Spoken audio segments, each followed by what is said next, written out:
عرش کا رب فرماتا ہے کیوں تو بھٹکتا پھرتا ہے، کیوں دائیں بائیں جاتا ہے؟ چپ کر کے مسجد آ جا اور لوگوں سے بچ کے تنہائی میں میرا ذکر کر۔ اللہ ملے گا کیا؟ فرمایا الا بذکر اللہ تطمئن القلوب، میں تیرے بے چین دل کو چین عطا کر دوں گا۔ وہ تیرا تڑپتا اور پھڑکتا ہوا مزاج، اسے میں سکون کی دولت دوں گا۔ یہ تجھے کہیں اور نہیں ملے گا، یہ میری یاد میں ملے گا۔ یہ چین قرار سکون تجھے یہی میسر آئے گا۔ اطمینان قلبی زندگی کا حسن ہے بھائی، دولت سکون اصل ہے۔ بڑے ٹھنڈے کمرے میں کچھ لوگوں کو نیند نہیں آتی، اور داتا صاحب رحمۃ اللہ علیہ آپ جائیں تو دونوں سڑکوں کے بیچ جو فٹ پاتھ ہے نا، اس پہ بھی کچھ لوگ سوئے ہوتے ہیں۔ ادھر سے بھی گاڑیاں گزرتی ہیں، ادھر سے بھی گاڑیاں گزرتی ہیں، لیکن بس نیند ہے نا، اللہ کا فضل ہے، اس نے دے دی ہے، آنے والوں کو آ گئی ہے۔ اطمینان قلبی، میرا معاشرہ بے سکون ہے، بے قرار ہے۔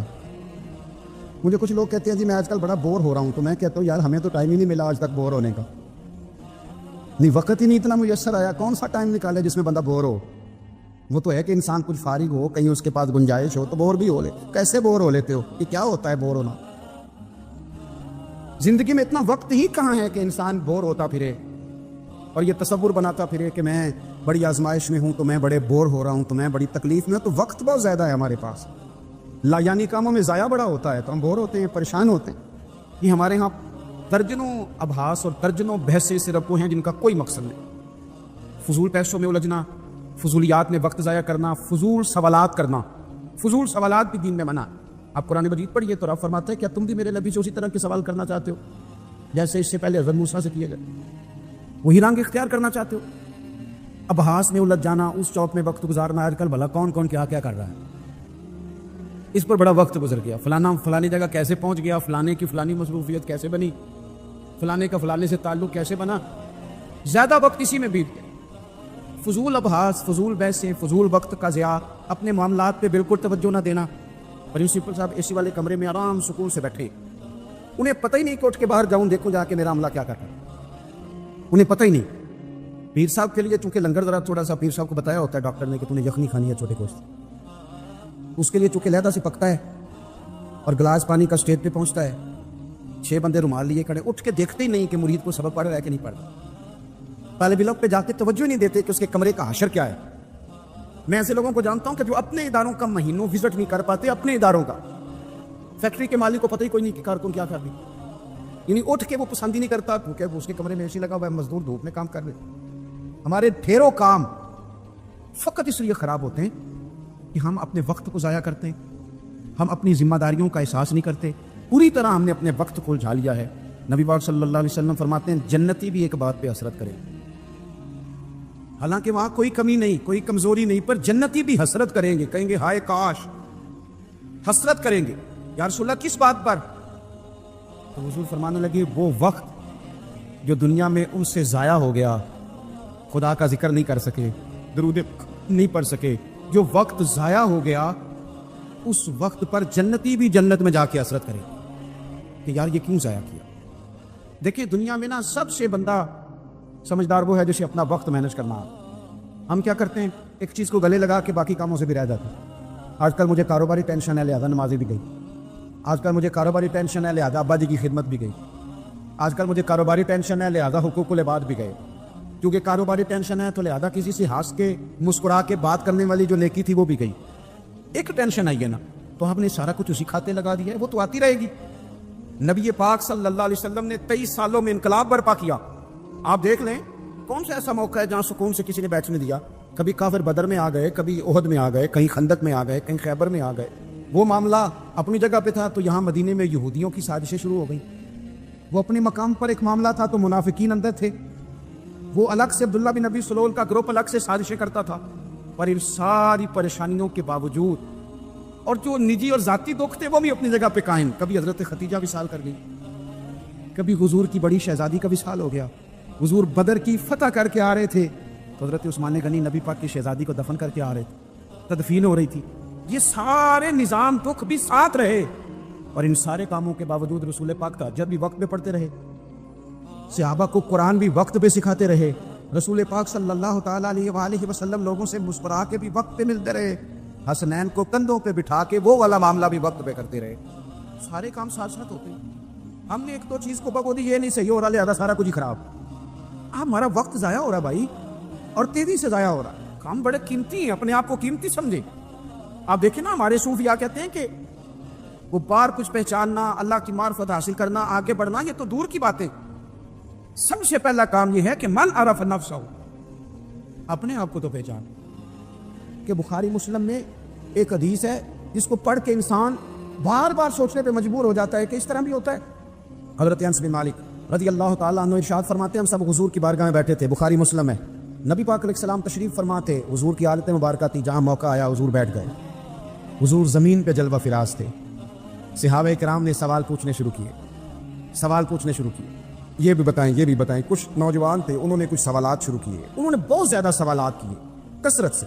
تو حضرت انس بن مالک رضی اللہ تعالیٰ عنہ فرماتے ہیں بہت سوالات. جب زیادہ سوال ہو گئے نا, اللہ کے رسول صلی اللہ علیہ وسلم اٹھ کے نا ممبر پہ بیٹھ گئے. فرمایا پوچھو جو تمہارا جی چاہتا ہے میں بتاؤں گا. پوچھو, کرو سوال کرو. ایک شخص نے اٹھ کے عرض کی, یا رسول اللہ میرا باپ کون ہے؟ فرمایا حذیفہ. دو لوگ اور اٹھے, یا رسول اللہ ہمیں لوگ تانے دیتے ہیں ہمارا باپ. فرمایا تمہارا باپ وہی ہے جس کی طرف تم منسوب ہو, اسی باپ کی جائز اولاد ہو. ایک بندہ اور اٹھا, اس کا لہجہ بھی کچھ اس طرح کا تھا, کہنے لگا حضور میں جنت میں جاؤں گا کہ جہنم میں؟ کئی دفعہ نا چیزیں راز میں رہیں تو وہ ٹھیک رہتی ہیں, لیکن جن کو راز کھولنے کا شوق ہو ان کے اپنے بھی کھل جایا کرتے, ان کے کھل جاتے ہیں, پھر وہ تکلیف میں آتے ہیں. یاد رکھیں, حضور میں جنت میں جاؤں گا کہ جہنم میں؟ حضرت انس بن مالک کہتے ہیں کریم بولے, مور لگنے لگی, ہم کانپنے لگے. حضور نے فرمایا تو جہنم میں جائے گا, دوزخی ہے تو. بس جب وہ سناٹا چھا گیا, اب ڈر تھا کہ کچھ اور باتیں نا, یہ کثرت سوالات کی وجہ سے حضور ناراض ہو گئے. کہتے ہیں فٹافٹ حضرت عمر اٹھے, فٹافٹ, اور کوئی معافی نہیں مانگی, کوئی بات نہیں کی. جناب عمر تھے نا, آئے عمر تیرے جملوں پہ مر جاؤں. ان راہوں پہ قربان جہاں سے عمر چلتے تھے, ہر حکمران تیری بات کرتا ہے, پر عمر تیرے ایک ایک فیصلے پہ میری اولادیں قربان. ایسا بھی شخص کوئی پلٹ کے دنیا میں آئے گا جیسا خطاب کے گھر عمر پیدا ہوا. حضرت فاروق اعظم اٹھے, یوں ہاتھ باندھے, رو پڑے, کہنے لگے نہ حضور نہ, رضیت باللہ ربا وبالاسلام دینا وبسیدنا ومولانا محمد نبی و رسولا. حضور ہم بڑے راضی ہیں کہ اللہ ہمارا رب ہے, سونیا بڑے راضی ہیں کہ دین ہمارا اسلام ہے. یا رسول اللہ ہم بڑے راضی ہیں کہ اللہ نے آپ کو ہمارا نبی بنا کے دے دیا ہے.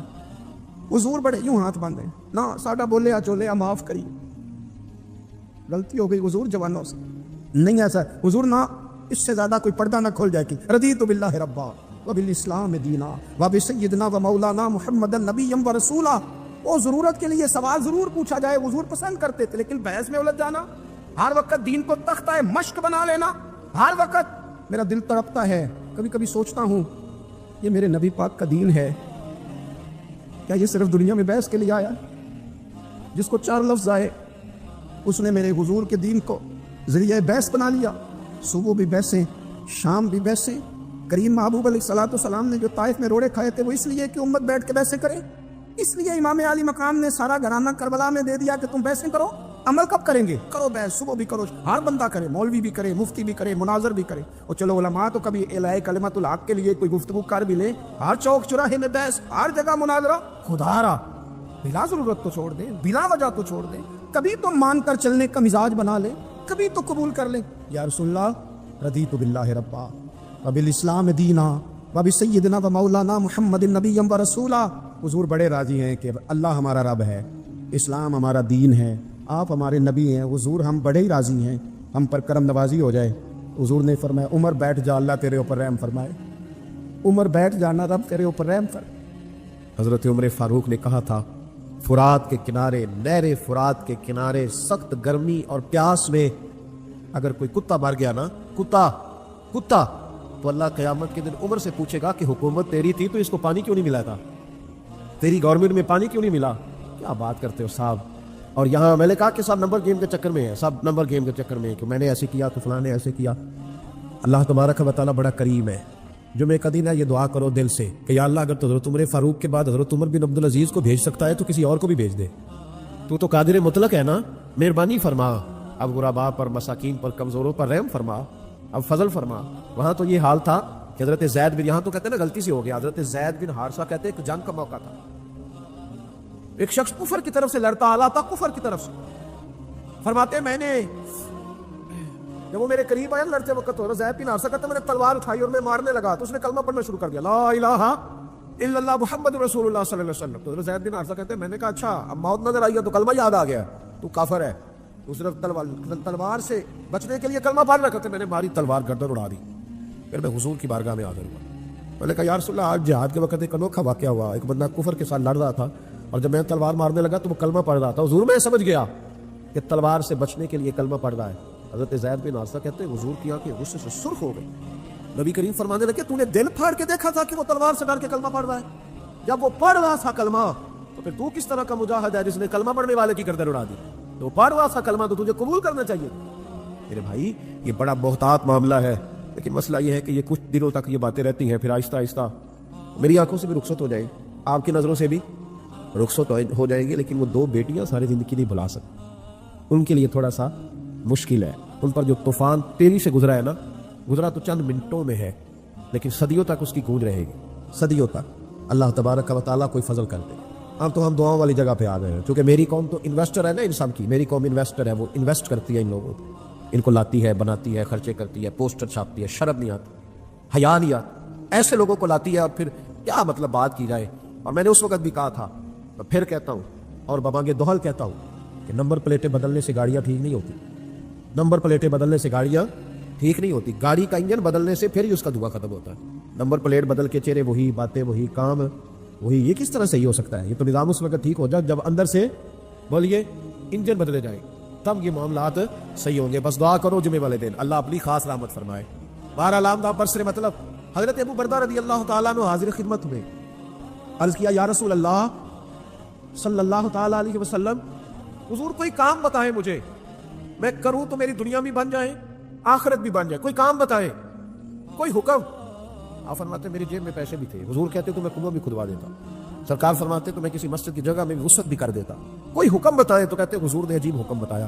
فرمایا اعزل الاذی عن طریق المسلمین. فرمایا ابو بردہ اگر تو نے نفع والا کام کرنا ہے نا جس سے تیری دنیا بھی بنے اور آخرت بھی بنے تو فرمایا جب تو رستے میں چل رہا ہو نا تو جو چیزیں کسی کو تکلیف دینے والی ہو وہ رستے سے اٹھاتا جایا کر. وہ چیزیں رستے سے مشکل کام ہے خاصا مشکل ہے نا جی. رستے سے چیزیں اٹھاتے جایا کر. یہ وہ کام ہے جس سے تیری دنیا بھی بنے گی اور تیری آخرت بھی بنے. تجھے نفع ملے گا. تکلیف دینے والی چیزیں رستے سے اٹھا. حضرت خواجہ نظام الدین محبوب الہی رحمۃ اللہ علیہ کا ایک مرید آیا کہنے لگا حضور لوگ بڑا تنگ کرتے ہیں اب میں بھی تنگ ہی کروں گا. ہمارا دعویٰ ہے نا کہ میں اچھے کے ساتھ اچھا ہوں اور برے کے ساتھ ہے. یہ کوئی کمال کی بات ہے. برے کے ساتھ تو سارے برے ہوتے ہیں اچھے کے ساتھ تو سارے ہی. کمال تو یہ ہے کہ میں اچھے کے ساتھ بھی اچھا ہوں اور برے کے ساتھ بھی اچھا ہوں. یہ کمال ہے. یہ کہے کا کمال ہے کہ جس طرح کا وہ اس طرح کا. یہ کوئی کمال نہیں میرے بھائی. حضرت جناب خواجہ صاحب رحمۃ اللہ علیہ سے حضرت محبوب الہی سے وہ مرید کہنے لگا حضور آپ ہمیشہ درگزر کی باتیں سناتے ہیں لوگ تنگ کرتے ہیں. اب میں نے فیصلہ کر لیا ہے کہ جو میرے رستے میں کانٹے بچھائے گا میں بھی اس کے رستے میں کانٹے بچھاؤں گا. تو آپ فرمانے لگے بیٹا نہیں کوئی کانٹے بچھائے تو کانٹے اٹھا لیا کر. اس نے کہا حضور نہیں میں نے بھی کانٹے بچھانے ہیں. تو آپ فرمانے لگے آدھی سڑک پہ تو نے بچھا دیے آدھی پہ اس نے بچھا دیے تو جتنے لوگ گزرے گے سب کے پیر زخمی ہو جائیں گے. تو سارا روڈ کانٹوں سے بھر جائے گا. کوئی اٹھانے والا بھی تو ہونا چاہیے. کوئی کانٹے چلنے والا بھی ہونا چاہیے. کوئی ایسا شخص موجود ہو جو رستوں کے کانٹے اٹھائے. میرے بھائی راہ کے ہم پر حقوق ہے. رستے کے ہم پر نبی پاک صلی اللہ علیہ وسلم نے رستے میں بیٹھنے میں منع کیا لیکن فرمایا اگر بیٹھنا ہے تو تمہیں 5 کام کرنے پڑیں گے. گرمیوں میں جس کا دل کرتا ہے نا کہ کھلی ہوا میں بیٹھوں بیٹھ لے پر 5 کام کرے. یہ بخاری ہے. جس کا دل کرتا ہے نا سردیوں میں گلی میں بیٹھوں دھوپ لوں تو پھر وہ کتنے کام کرے گا. بولیے یا رسول اللہ صلی اللہ تعالیٰ علیہ وسلم کیا کیا کرے تو رستے میں بیٹھنے کی اجازت ہے. تو نبی پاک صلی اللہ علیہ وسلم نے فرمایا رستے کا حق ادا کرو 5 کام کرو. یا رسول اللہ کون کون سے؟ فرمایا اگر رستے میں بیٹھنا ہے تو نظریں نیچی کر کے بیٹھو. اس کو بھی اس کو بھی آنے والے کو بھی اور جانے والوں کو بھی دیکھنے کی تمہیں اجازت. رستے میں بیٹھنا ہے تو بھی نظریں نیچی کر کے بیٹھو. رسول کریم علیہ السلام نے فرمایا رستے میں بیٹھنا ہے تو دوسری شرط ہے. یہ شرطیں 5 لگائی نبی پاک نے. یہ بخاری ہے. فرمایا رستے میں بیٹھنا ہے تو دوسری شرط تمہارے لیے یہ ہے کہ جتنی چیزیں تکلیف دینے والی رستے میں پڑی ہوگی وہ بیٹھنے والے نے اٹھانی ہے. اس نے ایک نیا وہاں بیٹھ کے اذیت والا کام نہیں کرنا بلکہ اس کی ذمہ داری آ چکے رستے میں وہ بیٹھا ہے تکلیف دہ چیزیں اٹھائے گا. اور تیسری شرط نبی کریم علیہ السلام نے فرمایا تم پر ضروری ہے کہ تم نے سلام لینے والے کا جواب جلدی دینا ہے. رستے میں بیٹھنا ہے تو سلام لینے والے کا جواب جلدی دینا ہے. اور چوتھی شرط یہ ہے کہ تم نے رستے میں بیٹھے بیٹھے نیکی کا حکم دینا ہے اور برائی سے منع کرنا ہے. یہ 5 کام کرنے ہیں پھر تمہیں رستے میں بیٹھنے کی اجازت ہے. یہ رستے کا حق ہے. اس کو ادا کرو تو رستوں میں بیٹھو. لیکن اگر صرف غیبتیں کرنے بیٹھ رہے ہیں, اگر معاذ اللہ صرف لوگوں کو دیکھیں, اور اپنے بزرگوں کو یہ کام کرتے دیکھا, ہمارے حاجی ابو داؤد محمد صادق صاحب رحمۃ اللہ علیہ نا گلی سے گزر رہے تھے, سنگی ان کے ساتھ تھے, تو کہتے ہیں کہ ایک بی بی بغیر پردے کے جا رہی تھی, نیکی کا حکم کرنا اور برائی سے بچی کو بغیر پردے کے جا رہی, تو ایسا فرمانے لگے پتر پردہ کر. بچی کسی امیر گھر کی تھی, کچھ پڑھی لکھی بھی تھی, غصہ کر گئی, پتر پردہ کر. اس طرح منہ کیا, پتر پردہ کر, مسلمان بھی دیا پردہ کر دیا نے. وہ کہتی بابا جا اپنا کام کر. ایسا فرمانے لگے پتر میں کام بھی لگا, میرا ہی کام بھی صبح شام, میں کام بھی لگا, اور بڈھی کے بارے میں اور کی کرنا ہے, میرا صبح شام کام یہ جڑا بندہ کام کرے انہوں چنگا دسنا, جڑا چنگا کرے وہ استقامت دی دعا کرنا, میں کام ہی لگا ہوا, میری ڈیوٹی یہی ہے. تو بچی مسکرا پڑی, کہنے لگی بابا دیا تو جواب ہے, پر تیرے لفظوں میں مٹھاس بڑی ہے. اس نے اسی وقت انتخاب کر لیا, رستے میں بیٹھنا ہے تو رستے کا حق بھی ادا کرنا ہے, ڈیوٹی کرنی ہے, ایسے تھوڑی ہے کہ راہ میں بیٹھ جائے. حضرت حسن بصری رحمۃ اللہ تعالیٰ علیہ ارشاد فرماتے ہیں کہ میں دریا کے کنارے گیا تو وہاں میں نے ایک شخص کو دیکھا, وہ اپنی ایک خاتون کی گود میں سر رکھ کے بیٹھا, اور قریب ایک بوتل بھی پڑی ہے. میرے دل میں معاذ اللہ خیال آیا کہ دیکھو کس انداز میں ایک عورت کے ساتھ یہ ہے, اور پاس بوتل بھی پڑی ہے, جانے شراب ہے. کہتے میں سوچ رہا تھا کہ اچانک ایک کشتی آ رہی تھی دریا میں, وہ ہجکو لکھا ہے, کشتی میں 4-5 لوگ تھے, وہ دریا میں ڈوبنے لگے. وہ آدمی تیزی سے اٹھا, دریا میں چھلانگ لگائی, پہلے ایک کو نکالا, پھر دوسرا نکالا, پھر تیسرا نکالا, ایک بندہ رہ گیا. کہنے لگا حضور مجھے تو آپ نے گناہگار سمجھا ہے, میں تو بڑے غلط انداز میں یہاں بیٹھا ہوں, آپ نے جو سوچا, چلیں یہ چوتھا بندہ آپ نکالنا ہے, کرے نا یہ کام, کرے نا یہ کام. بڑے بھولے بھالے, بڑے اللہ والے, ریاض آپ کو بس ہم ہی جانتے ہیں, اتنی جلدی فتویٰ. حضرت حسن بصری فرماتے ہیں میں پشیمان ہوا, میں نے کہا مجھے تیرنا نہیں آتا, تو دیر نہ کر, چوتھا ڈوب نہ جائے. جب اس نے چھلانگ لگائی, چوتھا بھی نکال لایا. کہنے لگا حضرت آپ نے جلدی کی سوچنے میں, یہ بی بی میری ماں ہے, اور یہ سرکے کی بوتل ہے. ہم ماں بیٹے کا یہ مشغلہ ہے کہ یہ وہ جگہ ہے جہاں آ کے لوگ مسافر اترتے ہیں, اور یہاں سے کسی کا گھر 100 میل ہے, کسی کا 200 میل ہے. ہم صبح سرکہ, کھجوریں, روٹیاں لے کے یہاں آتے ہیں, مسافروں کی نوکری کرتے ہیں, کوئی پریشان ہو تو مدد کرتے ہیں. حضرت خواجہ حسن بصری فرماتے ہیں میں نے معافی مانگی, ان سے بھی مانگی, رب سے بھی مانگی. انہوں نے مانگ لی نا بزرگ تھے, پر ہم کو نہیں تیار مانگنے کو. ہم ہر وقت بدگمانی, وہ فلانا فلانے جرم کرتا تھا, میں اسے اب کیسے نیک مان لوں. بھائی اب وہ نمازی ہے, خدا کے گھر آتا جاتا ہے, اب اللہ کی بارگاہ میں حاضر ہوتا ہے. جب رب نے معاف کر دیا, تو بھی سوچ بدل جا. ہم لوگ الجھ گئے, بہت بڑے قیدی ہیں اپنے آپ کے, بڑے قیدی, سارا دن اپنی خواہشات کی تکمیل میں بھاگے رہتے ہیں. بڑے بڑے سونے نوجوان, میں ان پہ تنقید نہیں کرتا, مجھے ان پہ ترس آتا ہے. جب میں رات کے اندھیروں میں انہیں ٹیلی فون لے کے چوکوں میں کھڑے دیکھتا ہوں تو مجھے رحم آتا ہے. میں کہتا ہوں دیکھو نفس کی خواہش کے پیچھے یہ کیا مثلاً آخر کیا ہے اس میں, ایک عورت کے پیچھے تباہ کر لیا اپنے آپ کو. یعنی زیادہ سے یہ کوئی مقصود ہے, یہ کوئی مقصد حیات ہے جس کو مقصد بنا لیا ہے. میرے عزیز بات کو سمجھ لے, اتنا خوبصورت آدمی ہے اور اتنا اس کا اونچا قد کاٹ ہے, اور کیا کس کے پیچھے یہ بھاگا ہوا ہے. بڑا سمجھدار, دانشور, عقل مند آدمی, ذی روح بندہ, لیکن اس کا اسٹیٹس آپ یہ ملاحظہ کریں کہ وہ 20-40 ہزار کی خاطر جھوٹ بولتا ہے, دھوکہ دیتا ہے, فریب اور فراڈ کرتا ہے. ہم اپنی نفسانی خواہشات کے پیچھے اس طرح بھاگتے ہیں کہ ہم اصل سے رہ جاتے ہیں. میری باتوں کی سمجھ آ رہی ہے آپ حضرات؟ تھوڑا تھوڑا کر کے, ایک ایک کر کے ان کی باتیں کم مانیں. ضروری تو نہیں نا کہ سویرے ناشتہ بازار سے اپنی مرضی کا تگڑا کیا, بازار سے لا کے پوڑیاں چنے بہترین کھائے, اور پوڑیاں چنے ابھی کھائے نہیں, شاپر میں ڈالے ہوئے ہیں, اور وہ لے کے ابھی آ رہا ہے, تو ساتھ ہی رستے سے گوشت بھی چھوٹا اچھا لگا تو 2 کلو وہ بھی لے آئے کہ پوڑیاں چنے کھاؤں گا اور دوپہر کے لیے گوشت پکاؤں گا. وہ پہلے یہ تو کھا لے صاحب, اس سے تو نجات پا لے. یہ پتہ نہیں ہضم ہوتا ہے کہ کچھ اور کرتا ہے تیرے ساتھ, لیکن وہ گوشت بھی ساتھ لے آیا. یعنی ٹیبل پہ, ناشتے کے ٹیبل پہ بیٹھ کے فیصلہ ہو رہا ہوتا ہے کہ ہم نے کیا کھانا ہے, ہم نے کدھر جانا ہے. سنگیو یاد رکھو, باتوں کو سمجھو اور غور کرو. یہ تھوڑا تھوڑا کر کے جب ہم چھٹکارا حاصل کرنے کی کوشش کریں گے نا, چھٹکارا حاصل کرنے کی, کہیں جگہ سے اس جگہ سے اگر آپ کو تنبیہ ہوتی ہے نا, تنبیہ, اس میں بھی بڑا مزہ آتا ہے. اس میں بڑا, ہمارے ایک بزرگ تھے, تو ایک دن نا میں گیا تو کہنے لگے الحمدللہ آج میں بڑے سکون میں ہوں. میں نے کہا جی وہ کیا ہوا؟ کہنے لگے میں اپنے آپ کو بڑا پیر صاحب سمجھنے لگ گیا تھا. تو ایک بابڈا کے کسی آدمی سے کام تھا, تو میرے ایک دوست نے مجھے کہا کہ پیر صاحب اس کو ٹیلی فون کر دے, سنا ہے آپ کا عقیدت مند ہے. میں نے اس بندے کو ٹیلی فون کیا تو کہتا پیر صاحب میں عزت آپ کی بڑی کرتا ہوں, پر یہ کام نہیں ہو سکتا. کہتے ہیں جب اس نے مجھے کہا نا تو کچھ بھی نہیں, تو مجھے بڑا مزہ آیا, ورنہ میرا تو نفس پھول گیا تھا. میں تو سمجھتا تھا کہ جو میں کہتا ہوں ویسے ہی ہو جاتا ہے. کہتے اس نے تھوڑا سا نا مجھے لیول میں کیا ہے, مجھے مزہ آیا. یہ لوگ نا اپنے اوپر بوجھ ڈالتے تھے, یہ تھوڑا تھوڑا پیچھے ہٹتے تھے, یہ سمجھتے تھے کہ اس طرح تمہاری تکمیل رہ جائے گی. صبح سے شام تک اگر اسی نفس کی باتیں مانتے رہیں گے تو خرابی کرے گا. دولت کا نشہ ہے بھائی. دولت کٹھی کرنے والا کسی جگہ سیر نہیں ہوتا. حسن کا نشہ ہے, حسن کا نشہ ہے. حضرت ابوبکر شبلی رحمۃ اللہ علیہ فرمایا کرتے تھے جو تیری بیٹی کو خوبصورت سمجھ کے اس کے ساتھ نکاح کرنے تھے اسے بیٹی نہ دینا. حضرت جی کیوں؟ فرمایا حسن تو تھوڑے دن کے بعد ختم ہو جائے گا, پھر وہ اس کی قدر نہیں کرے گا, وہ تو کہیں اور منہ مارتا پھرے گا. حضرت ابوبکر شبلی رحمۃ اللہ تعالیٰ علیہ کی بیٹی خوبصورت تھی. ایک نوجوان کہنے لگا میرا نکاح کر دیں. آپ فرمانے لگے پتر تو 1 مہینے کے بعد آنا کر دوں گا. بڑی موٹی تازی خوبصورت صاحبزادی. تو حضرت نے اسے دوائی کھلائی, اسے پخانے لگ گئے. جو پخانہ کرتی ایک مٹکے میں سنبھال دیتے. تھوڑا وقت گزرا تو وہ ہڈیوں کا پنجر بن گئی. مہینے بھر میں دست اتنے آئے کہ کمزور ہو گئی. تو ابوبکر شبلی 1 مہینے کے بعد نوجوان کو بلایا, فرمایا ادھر رات نکاح کروں. بچے دکھائی تو وہ کمزور بستر پہ پڑی. فرمایا شادی کرنے لگا اسے نہیں میں نے کرنا. فرمایا یہ وہی ہے؟ کہنے لگا جی نہیں. فرمایا تو کہتا تھا مجھے عشق ہے, کدھر گیا تیرا عشق؟ کہنے لگا حضرت صاحب آپ کیسی بات کر رہے ہیں؟ فرمایا ادھر آ. پھر وہ مٹکا جس میں گند رکھا تھا وہاں لے گئے. فرمانے لگے تیرا اس کے ساتھ عشق تھا, یہ ہے تیرا عشق. فرمایا اسے تو میں 4 دن روٹی کھلاؤں گا پھر تندرست ہو جائے گی, لیکن میں دیکھنا چاہتا تھا کہ تو میری بیٹی سے پیار کرتا ہے یا اس کے چہرے پہ آنے والی کچھ وقت کے لیے سرخی سے پیار کرتا ہے, اس لالی سے پیار کرتا ہے جو جوانی کے وقت بچوں اور بچیوں پہ آتی ہے. کس چیز کے دل دادا؟ یعنی کیا مطلب؟ نفس کی غلامی, سراسر غلامی. اور پلٹ پلٹ کے بڑے بڑے سیانے بندے چھوٹی سی خواہش کے لیے. بڑا سمجھدار آدمی, بڑا سیانا بندہ. میں ایک بڑے بزرگ عالم تھے, میں ایک دفعہ ملنے گا تو پائے پکا رہے تھے, خود پائے پکا رہے تھے. تو وہ بڑے پیار کی بات ہوتی ہے نا جی. تو تامت باندھی ہوئی اور بڑی جناب خستہ حالی, اور وہ پائے پکا رہے ہیں. تو میں نے ان سے کہا حضرت جی پائے تو کسی اور نے بھی پکا لینے تھے, آپ بخاری لے کے بیٹھتے, چلو میری طرح کا کوئی بندہ آپ سے استفادہ بھی کر لیتا.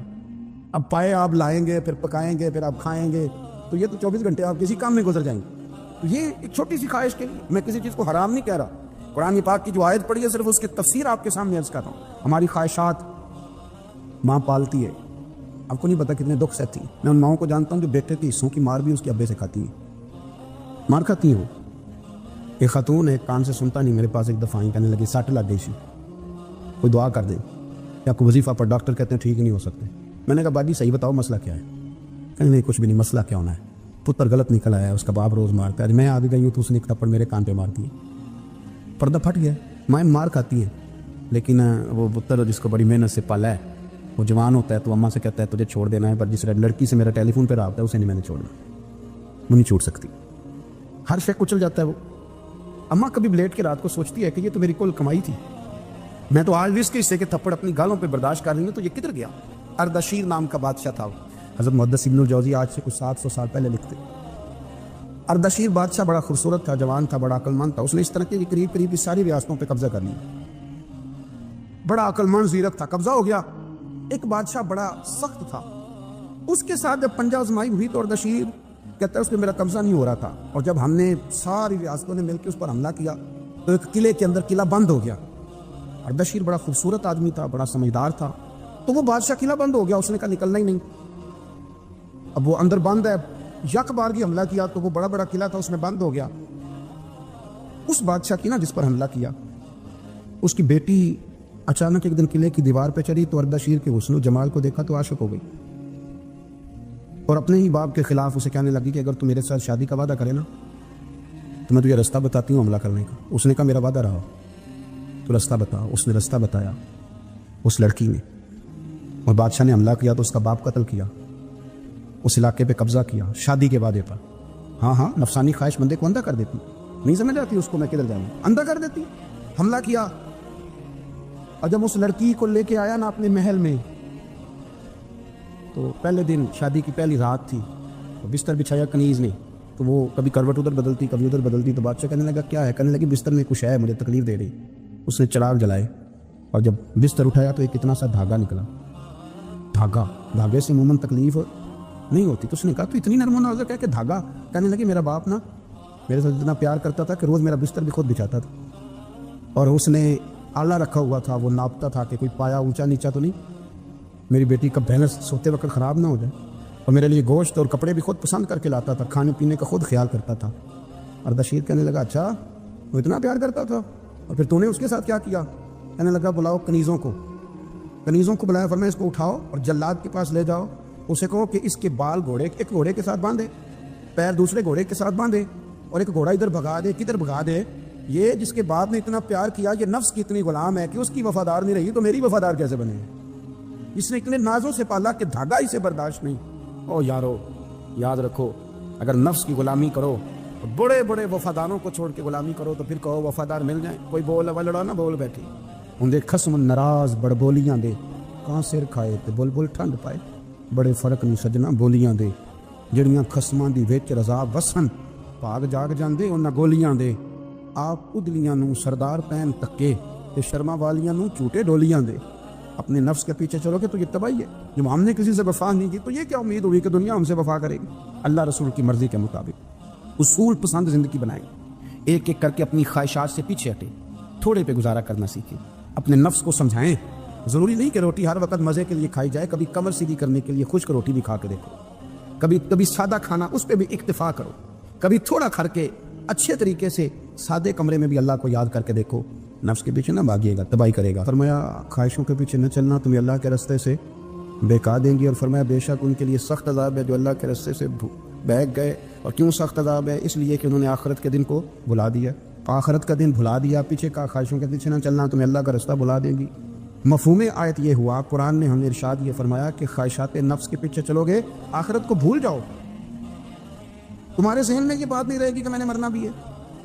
پھر لوگ معاذ اللہ ثم معاذ اللہ یہ کہیں گے کہ بھائی یہاں جینے دو نا پھر آگے جائیں گے تو دیکھی جائے گی. لوگ بھول گئے مرنے کو. ہماری ساری جدوجہد زندہ رہنے کے لیے ہے. ساری 60-70 سال کے لیے سارا کچھ ہے. آپ دیکھ لیں ٹٹول لیں کسی بندے کو. صرف جتنی محنت کر رہا ہے وہ جینے کے لیے کر رہا ہے. رب قریب کے بندے جتنی محنت کرتے تھے مرنے کے لیے کرتے تھے. تو مرنے کے لیے کوشش کرتے تھے کہ مر جانا ہے. اس کے لیے جدوجہد. ہم جتنی جدوجہد کر رہے ہیں ساری جینے کے لیے. میرے رسول کریم صلی اللہ تعالیٰ علیہ وسلم کا ایک فرمان ہے مسند امام احمد بن حنبل میں اور بڑا نرالا بڑا انوکھا اور بڑا معنی خیز ہے. حضور سید عالم صلی اللہ تعالیٰ علیہ وسلم نے فرمایا بڑا بیوقوف ہے وہ شخص. ذرا ترتیب دیکھیے حضور کی زبان سے نکلے ہوئے حکمت کے موتی. مسند امام احمد بن حنبل فرمایا وہ بڑا بیوقوف بندہ ہے جو چلتا اپنی خواہشات نفس کے پیچھے اور امید یہ رکھتا ہے کہ رب مجھے آخرت میں انعام عطا کرے گا. چلتا کس کے پیچھے؟ خواہش کے پیچھے. اور کہتا یہ ہے کہ اللہ مجھے قیامت میں انعام دے گا. تو انعام تو اسے دیا جاتا ہے نا جو محنت کرتا ہے. دیکھیں نا جس کا منہ پنڈی کی طرف ہے تو پنڈی وہ پہنچے گا کہ وہ جس کا منہ پنڈی کی طرف ہے وہ لاہور پہنچ جائے گا. منہ پنڈی کی طرف کرنا اور خواہش لاہور کی رکھنا. منہ کر لینا لاہور کی طرف اور خواہش پنڈی کی رکھنا تو میاں یہ تو نہیں نہ ہوگا. پیچھے تو چلے خواہشات نفسانیہ کی. ہمارے ہاں نا بہت بڑا رٹا ہے. آپ یقین کریں میں اکثر کہتا ہوں میں یہ کہا کرتا ہوں کہ ہمیں نا اپنی مرضی کا سارا کچھ چاہیے. اپنی مرضی کا سارا کچھ. ابا جی بھی اپنی مرضی کے, بچے بھی, استاد بھی, پیر صاحب بھی میری مرضی کے ہونے چاہیے. بھائی وہ پیر صاحب ہے یا تو تم اس طرح کرنا کہ تم خود پیر بن جا. وہ بھی میری مرضی کا. ہر شے میری مرضی کی. بلکہ قرآن مجید کے 13ویں پارے میں تو رب فرماتا ہے لوگوں نے نفس کی خواہش کو خدا بنا لیا ہے. نفس کی خواہش کو خدا بنا لیا, اس کے پیچھے بھاگتے. اپنی خواہشات تھوڑی تھوڑی کم کریں زندگی میں, تھوڑی کم کریں. پرانے کپڑوں پہ بھی ایک سیزن نکال کے دیکھیں.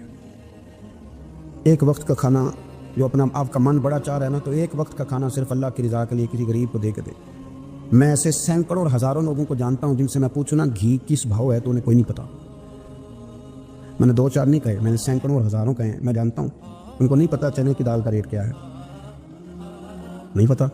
اور میں ایسے بھی سینکڑوں اور لاکھوں کو جانتا ہوں کہ جس کی بیوی رات کو خاوند کو کہتی ہے کہ جو سویرے گھی لائے تھے وہ ختم ہو گیا, سویرے بچوں نے اسکول جانا ہے تو پراٹھے پکانے کے لیے گھی کوئی نہیں.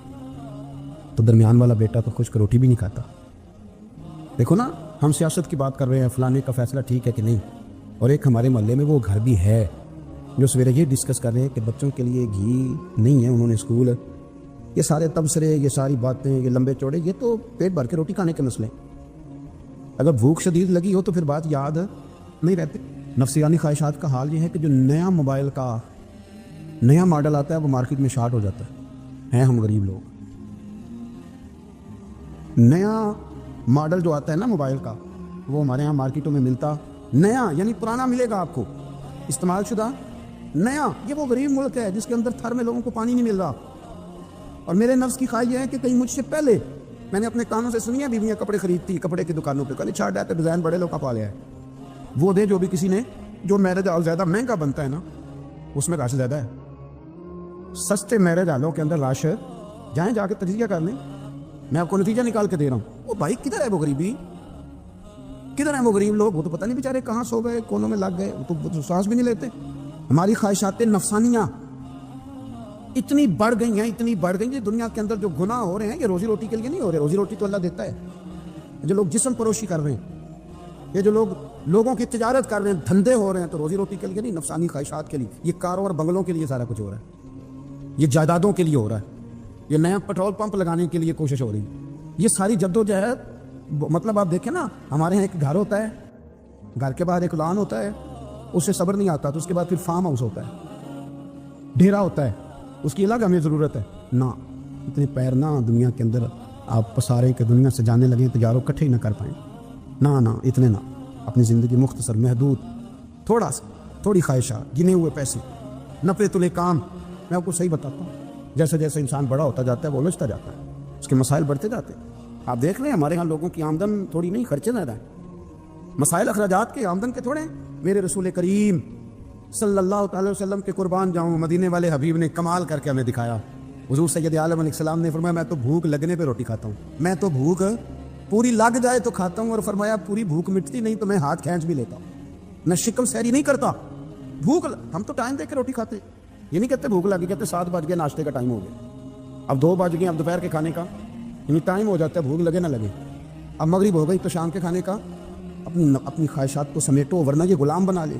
مسلمانوں کی نا ایک تعداد لڑتے لڑتے لڑتے لڑتے دور چلے گئی، تاتاریوں نے قید کر لیا۔ 4 مسلمان تھے، تبلیغ کرنے گئے، جنگ کرنے گئے، جہاد کرتے کرتے کافروں سے لڑتے لڑتے تاتاری قوم میں چلے گئے، وہاں قید کر لیے گئے، تو سزائے موت کا حکم ہوا۔ 4 بزرگ تھے،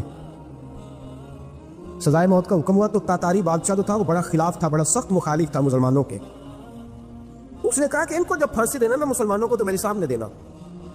اب 4 عالم ہے، 4 صوفی ہے، سفید داڑیاں، سر پہ امامے۔ پھانسی کا وقت آیا تو جو پھانسی گھاٹ ہے وہ ایک ہے، چاروں کو کٹھے پھانسی نہیں ہو سکتی۔ ایک کو کہا کہ ایک ایک کر کے ان کو پھانسی دو۔ جب پھانسی کا وقت آیا نا تو جو سب سے پیچھے سے ہوئی تھے وہ دوڑ کے آگے آئے، کہنے لگے بادشاہ پہلی باری میری لگا، پہلی۔ اب بادشاہ نے کہا ٹھیک ہے اسے لٹکا دو۔ وہ قریب آئے تو دوسرے دوڑ آئے، کہنے لگے نہیں نہیں پہلی باری میں نے زیادہ کافر قتل کیے، میرا بڑا جرم ہے، مجھے پہلے سزا دو۔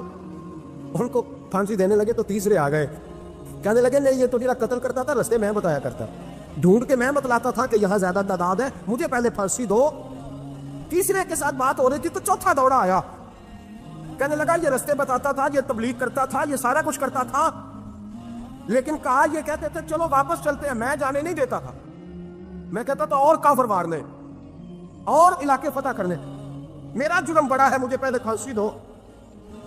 بادشاہ کہنے لگا مجھے 35 سال ہو گئے حکومت کرتے، بڑی دنیا کو پھانسی دی ہے، لوگ تو ایک دوسرے کو دھکے دیتے ہیں کہ پہلے تو جا، پہلے تو جا، اور تم کیسی قوم ہو کہ ایک دوسرے پہ قربان ہو رہے ہو۔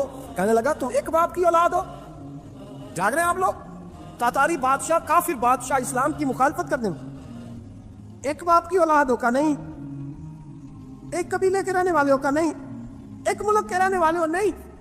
اس نے کہا رشتہ کیا ہے تمہارا، رشتہ کیا ہے؟ تو بول کے کہنے لگے خدا ایک ہے، نبی ایک ہے۔ فرمایا ہمارا اللہ ایک ہے، نبی ایک ہے، تو کہا پھر ایک دوسرے پہ جان کیوں دیتے ہو؟ فرمایا ہمارے نبی نے ہمیں بھائی بھائی بنا دیا ہے، بھائی کا دل نہیں کرتا اس کی آنکھوں کے سامنے بھائی چلا جائے، ہمارا دل نہیں کرتا پہلے مجھے دے، پہلے مجھے دے۔ بادشاہ کہنے لگا تمہارا جذبہ مجھے متاثر کر گیا، جاؤ میں تم چاروں کو آزاد کرتا ہوں، تمہیں آزاد کرتا ہوں۔ میرے دوستو یہ رنگ تھا، دیکھیں نا، یہ اس دھرتی نے نظام دیکھا نا، اس فلک نے پہلی بار دیکھا، اس زمین نے پہلی بار، اور میرے حضرت صاحب فرمایا کرتے تھے زمین تڑپ کے روئی، اس نے پہلی دفعہ دیکھا۔ بڑے پرہیزگار، سچ بولنے والے، دیانتداری والے، حاجی صاحب، نمازی صاحب، صوفی صاحب، پیر صاحب، بڑے خوبصورت، ان کا کیا کریں؟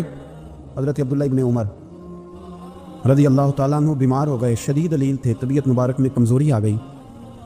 بالآخر حضرت نافع آپ کے غلام تھے، ان سے کہنے لگے کہیں سے مچھلی مل جائے نا تھوڑی سی، میں کھاؤں گا۔ تو کہتے ہیں میں سارے مدینے میں ڈھونڈتا رہا، مچھلی نہ ملی، اگلے دن بھی ڈھونڈی تو نہ ملی، تیسرے دن بھی ڈھونڈی تو نہ ملی، تو فرمانے لگے یار بس چھوٹی سی خواہش ہے، کوئی فرق نہیں ملتی تو رہنے دے۔ کہتے ہیں چوتھے دن مچھلی مل گئی، میں 1.5 دینار کی مچھلی لایا، لا کے حضرت عبداللہ ابن عمر رضی اللہ تعالیٰ عنہ کے سامنے جو مچھلی رکھی تو آپ نے لقمہ روٹی کا توڑا تھا، مچھلی کو لگانے لگے کہ دروازے پہ فقیر نے آ کے آواز دی کچھ کھانے کو دو، تو حضرت عبداللہ ابن عمر نے روک لیا اور ہنسے، کئی دفعہ دے ہم بھی دیتے ہیں پر ہمارا چہرہ دیکھنے والا ہوتا ہے، اتنے ہم غصے میں ہوتے ہیں، دے دیتے ہیں، لیکن جو چھلوٹیں ہوتی ہیں نا چہرے والی وہ گنی نہیں جاتی. ہنسے اور میں دیکھو میرا اللہ کتنا کریم ہے، وہ مجھے بچانا چاہتا ہے، اٹھا بار دیا جا کے. تو خادم اب حکم کا پابند تھا، وہ لیت اللہ تو کر نہیں سکتا تھا، وہ گیا اور جا کے دے آیا. فقیر جب سارے محلے سے آٹا اکٹھا کر لیتے ہیں تو پھر ایک جگہ جا کے بیچتے بھی ہیں. دے آیا، وہ 2 گلیاں آگے گزرا تو میں پیچھے دوڑا گیا. میں نے کہا سچ بتا کھانی ہے کہ بیچنی ہے؟ وہ کہنے لگا جو بھی سبب لگ جائے کر جاؤں گا، آپ نے دے جو دی ہے. تو کہتا ہے میں نے اسے کہا کہ یہ 1.5 دینار کی میں نے خریدی تھی، اگر تو 2 دینار کی مجھے بیچ دے. کہا کہ مچھلی مدینے میں مل نہیں رہی تو میں اپنے آقا کو دے دوں گا، وہ یہی کھائیں گے، بیمار ہے. تو کہنے لگا جی بسم اللہ، مجھے کیا اعتراض ہے؟ 2 دینار مل رہے ہیں، 1.5 کی مچھلی، اور 1.5 کی بھی کسی نے نہیں خریدنی تھی، اب تو پک گئی. فرماتے میں نے 2 دینار اس کو تھمائے، وہ مچھلی اس سے خریدی اور خرید کر کے میں لا کے حضرت عبداللہ ابن عمر کے سامنے دوبارہ رکھی. تو فرمایا یہ کیسے آ گئی؟ میں نے کہا حضور 1.5 کی خریدی تھی اور پھر فقیر کو دے دی، اب اسی سے میں 2 دینار کی خرید کے لایا ہوں، آپ قبول فرمائیں. تو فرمانے لگے تم نے اچھا نہیں کیا، اب اس طرح کرو 2 دینار بھی اسے دے اور مچھلی بھی واپس دے آؤ. عرض کی حضور کیوں؟ فرمایا تم نے قرآن نہیں پڑھا؟ حضور پڑھا ہے. فرمایا رب فرماتا ہے لن تنالوا البر حتى تنفقوا مما تحبون، تم بھلائی کو اس وقت پہنچو گے جب اپنی پیاری چیز راہ خدا میں خرچ کرو. امام غزالی نے لکھا ہے، فرمانے لگے دے آ. تو وہ حضرت نافع کہتے ہیں میں دینے گیا، دے کے واپس آیا تو کچھ پریشان تھا کیونکہ مجھے بھی 4 دن ہو گئے تھے نا تلاش کرتے. تھوڑی طبیعت میں مایوسی تھی کہ اتنی محنت سے میں نے لایا اور آپ نے واپس کر دی. تو حضرت عبداللہ ابن عمر نے مجھے قریب بٹھایا، پھر مجھے تھپکی دی. فرمانے لگے پتر میں نے ویسے بھی کبھی جھوٹ نہیں بولا اور آج کل تو میں ویسے ہی بیمار ہوں، ٹائم ہی نہیں، وقت ہی نہیں، موقع ہی نہیں جھوٹ بولنے کا. میں تجھے سچ بتاؤں، مجھے مچھلی کھا کے اتنا سکون نہیں ہونا تھا جتنی اللہ کے راستے میں خیرات کھا کے مجھے سکون ہوا. تو تجھے تو میری راحت سے غرض ہے نا کہ مجھے راحت کیسے ہوتی ہے، تو مجھے سکون ملا ہے راہ خدا میں دے. میں نفسانی خواہش پوری کر لیتا تو یہ میرا نفس کل پھر مجھ سے مچھلی مانگتا، پرسوں کہتا نہیں چھوٹے گوشت کی یخنی بھی چاہیے. ہم لوگ الجھ گئے، بہت بڑے قیدی ہیں اپنے آپ کے، بڑے قیدی ہیں، سارا دن اپنی خواہشات کی تکمیل میں بھاگے رہتے. حضور سید عالم صلی اللہ تعالیٰ علیہ وسلم نے فرمایا بڑا بیوقوف ہے وہ شخص. ذرا ترتیب دیکھیے، حضور کی زبان سے نکلے ہوئے حکمت کے موتی، مسند امام احمد بن حنبل. فرمایا وہ بڑا بیوقوف بندہ ہے جو چلتا اپنی خواہشات نفس کے پیچھے اور امید یہ رکھتا ہے کہ رب مجھے آخرت میں انعام عطا کرے گا. چلتا کس کے پیچھے؟ خواہش کے پیچھے، اور کہتا یہ ہے کہ اللہ مجھے قیامت میں انعام دے گا. تو انعام تو اسے دیا جاتا ہے نا جو محنت کرتا ہے. لیکن نا جس کا منہ پنڈی کی طرف ہے تو پنڈی وہ پہنچے گا کہ وہ جس کا منہ پنڈی کی طرف ہے وہ لاہور پہنچ جائے گا. منہ پنڈی کی طرف کرنا اور خواہش لاہور کی رکھنا، منہ کر لینا لاہور کی طرف اور خواہش پنڈی کی رکھنا، تو نہیں، یہ تو نہیں نہ ہوگا. پیچھے جو چلے خواہشات نفسانیہ کے، ہمارے ہاں نا بہت بڑا رٹا ہے. آپ یقین کریں، میں اکثر کہتا ہوں، میں یہ کہا کرتا ہوں کہ ہمیں نا اپنی مرضی کا سارا کچھ چاہیے، اپنی مرضی کا سارا کچھ. ابا جی بھی اپنی مرضی کے، بچے بھی، استاد بھی، پیر صاحب بھی یہ میری مرضی کو ہونی چاہیے. بھائی وہ پیر صاحب ہے یہاں تو تم اس طرح کرنا کہ تو خود پیر بن جا، وہ بھی میری مرضی کا، ہر شے میری مرضی کی. بلکہ قرآن مجید کے 13ویں پارے میں تو رب فرماتا ہے لوگوں نے نفس کی خواہش کو خدا بنا لیا ہے، نفس کی خواہش کو خدا بنا لیا، اس کے پیچھے بھاگتے. اپنی خواہشات تھوڑی تھوڑی کم کریں، زندگی میں تھوڑی کم کریں. پرانے کپڑوں پہ بھی ایک سیزن نکال کے دیکھیں. ایک وقت کا کھانا جو اپنا آپ کا من بڑا چاہ رہا ہے نا، تو ایک وقت کا کھانا صرف اللہ کی رضا کے لیے کسی غریب کو دے کے دے. میں ایسے سینکڑوں اور ہزاروں لوگوں کو جانتا ہوں جن سے میں پوچھوں نا گھی کس بھاؤ ہے تو انہیں کوئی نہیں پتا. میں نے 2-4 نہیں کہے، میں سینکڑوں اور ہزاروں کہے ہیں، میں جانتا ہوں ان کو نہیں پتا چنے کی دال کا ریٹ کیا ہے، نہیں پتا. اور میں ایسے بھی سینکڑوں اور لاکھوں کو جانتا ہوں کہ جس کی بیوی رات کو خاوند کو کہتی ہے کہ جو سویرے گھی لائے تھے وہ ختم ہو گیا، سویرے بچوں نے اسکول جانا ہے تو پراٹھے پکانے کے لیے گھی کوئی نہیں. تو درمیان والا بیٹا تو خشک روٹی بھی نہیں کھاتا. دیکھو نا، ہم سیاست کی بات کر رہے ہیں، فلانے کا فیصلہ ٹھیک ہے کہ نہیں، اور ایک ہمارے محلے میں وہ گھر بھی ہے جو سویرے یہ ڈسکس کر رہے ہیں کہ بچوں کے لیے گھی نہیں ہے، انہوں نے اسکول. یہ سارے تبصرے، یہ ساری باتیں، یہ لمبے چوڑے، یہ تو پیٹ بھر کے روٹی کھانے کے مسئلے ہیں. اگر بھوک شدید لگی ہو تو پھر بات یاد نہیں رہتی. نفسیانی خواہشات کا حال یہ ہے کہ جو نیا موبائل کا نیا ماڈل آتا ہے وہ مارکیٹ میں شارٹ ہو جاتا ہے. ہیں ہم غریب لوگ،